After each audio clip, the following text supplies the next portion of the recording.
This video will not be pleasant. Smooth vocal tones will not carry you out of today's discussion unscathed. If you are the subject of this video, I recommend you stop watching now. If you enjoyed the OneDnD playtest Druid, you should stop watching now. Neither will our introduction be particularly long. Today, we discuss a specific change by the OneDnD playtest. I will point out why this change is undesirable, stupid, likely malicious, and indicative of lacking moral character on the part of OneDnD's designers. You, the audience, will then agree with the assessment. There will be no discussion of subjective elements in game design today. It's time to talk about Wild Shape. Wild Shape is a feature which allows druids to adopt a more bestial form and enjoy benefits unique to this form. This has been the case in 3rd edition and its spin-offs, 4th edition and Essentials, 5th edition, and Pathfinder 2nd edition. We have 4 to 7 full games with which to evaluate the current contenders for Wild Shape in Dungeons & Dragons. So let's see what WOTC did. Look how they massacred my boy. The OneDnD Druid has a mere 3 forms with tiny modifications. A form of the land, to which they are restricted until 7th level. You can't use its multi-attack or climb speed until 5th level, by the way. A form of the water follows, and then finally, they get a form of the air. At 11th level, the Druid can make any of these forms tiny. In the tiny form, it deals half of its damage. Moon Druids can enter an elemental form at 6th level, which just changes the type of damage dealt. At 10th level, they gain an additional damage die. The 5th edition Druids have something of a more expansive list of options and opportunities which are further modified by subclasses. Druids can wild shape into a specific animal's form, gain that form's maximum hit points, and use all of its attacks, traits, features, movement speeds, etc., provided it meets a few requirements. First, the creature has to be of an appropriate challenge rating. This challenge rating goes up over time. Second, the creature can't use the swim speed or fly speed respectively until the Druid gains more levels. Let's go over what some of these forms offer the Druid. Bears and giant badgers have multi-attack. Giant spiders have the ability to shoot webs, and spinnerets are a fantastic resource for players improvising with their wild shapes. Various snakes of most kinds can poison their targets. Giant frogs and toads can leap long distances, and can swallow their targets in combat. Wolves and direwolves, along with a rather striking number of other creatures, have pack tactics, letting them attack with advantage so long as a friendly is nearby.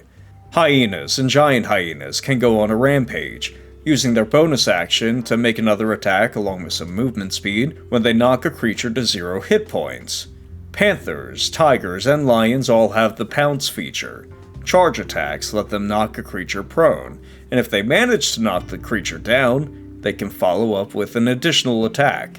Remember that prone grants an attacker advantage on their roll. Moving to the CR2 range. Giant constrictors may grapple their targets on a hit, which also restrains the target. You can restrain a target even off an attack of opportunity, even massive creatures like dragons. I did that in a campaign once. I'd heartily recommend it. As we move up through the CR range, we don't get many more abilities. Our list covers most of them. However, the sizes of creatures increase. Some of them swim or fly, and subclasses grant additional benefits to their use. Druids are given a large suite of additional abilities to use in early levels, and the effectiveness of these abilities improve over time. It's clear why folks regard the Druid as a kind of advanced play class. It goes even deeper, see, those disparate sizes we mentioned?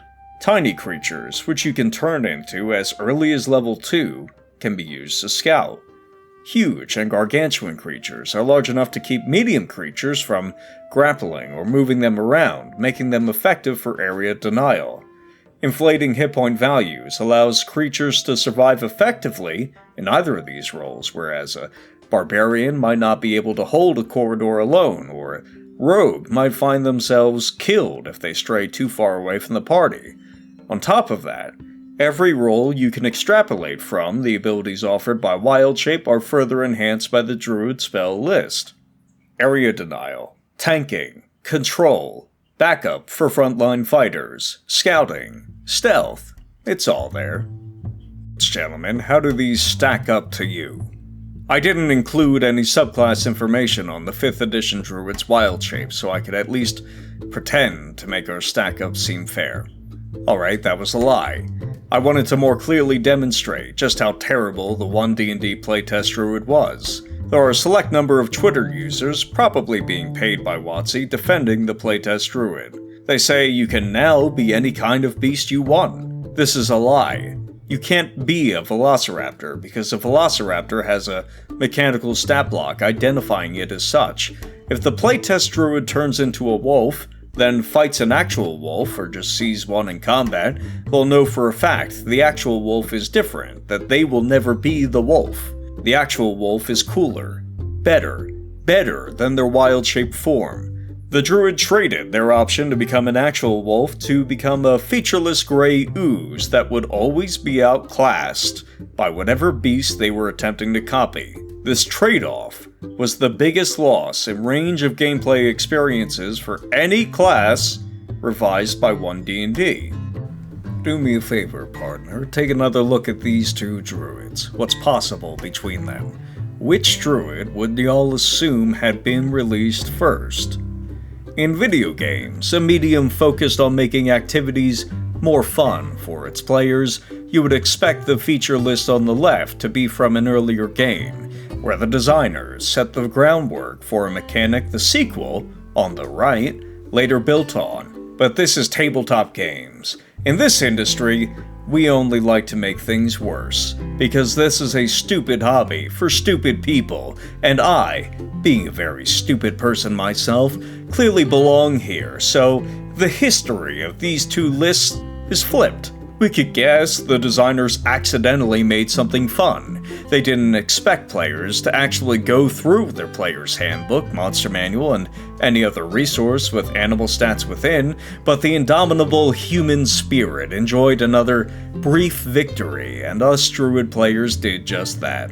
So when I look at the OneDnD Druid, I know this isn't a balance pass. It's not to reduce complexity for the sake of a healthy game. You don't neuter a class to make it more approachable. That's the very basics of design.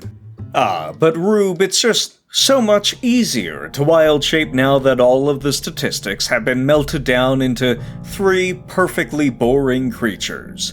Let's take that argument at face value, because addressing it will lead me down the road to rude and not so neighborly behavior nasty enough to tarnish my friendly disposition.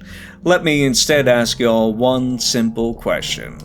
Would D&D be fun if you had to run the entire game with these 3 creatures, just adjusting hit points and armor class into hit bonuses up or down based on the encounter level, and calling it names like Velociraptor or Wolf or Mammoth? Some folks might not know this, but a pretty common criticism of 5th edition is that a substantial chunk of their monsters already resemble these 3 stat blocks with 1 or 2 changes. I can hear some smarmy weasel thinking to themselves already, well, the Dungeon Master needs more variety than the players do, because that's what makes the game fun for everyone. They'd be correct, but there's another line or two in the thought that just short-circuited in their undeveloped brain. The entire point of the Druid is to let players enjoy that variety themselves at the expense of a advanced play style or advanced class, and let the party take advantage of it. The benefit is iterative across a campaign, by the way. The Dungeon Master gets to run for a slightly different party each session, maybe as often as every encounter. And y'all know what, I will answer the other argument. Being able to fit a stat block on your character sheet is not some fantastic innovation in design or presentation. It takes 2 seconds to look over from your character sheet to the statistics of a beast you're transforming into. This wasn't some intensely difficult mechanic to manage. All your player had to do was look at the monster manual in their spare time and pick a few critters they liked. Direwolves, lions, giant spiders, giant toads, and not much else at second level if they were even playing a moon druid. Anything else they wild-shaped into probably didn't even have relevant statistics to begin with. You're not really worried about how many hit points an octopus has. Why do you care? Hey, let's play the counterfactual. Let's say that everything I just said was nonsense. Let's assume it was a Herculean task to look from one page to another page, and not something every DM does with ease under far more strenuous circumstances. Let's assume it's not the entire reason people are playing druids to begin with. Why not just add a little note, a little sentence, either in the ability or the stat block of the OneDnD Druid's forms.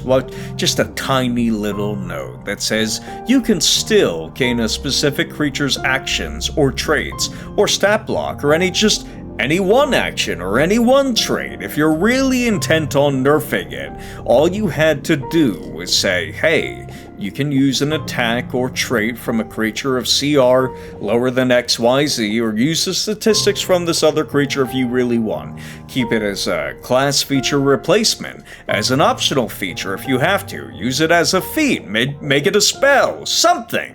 WOTC didn't do that, because whatever falls under Jeremy Crawford's ampersand-shaped Eye of Sauron must be reduced to dust.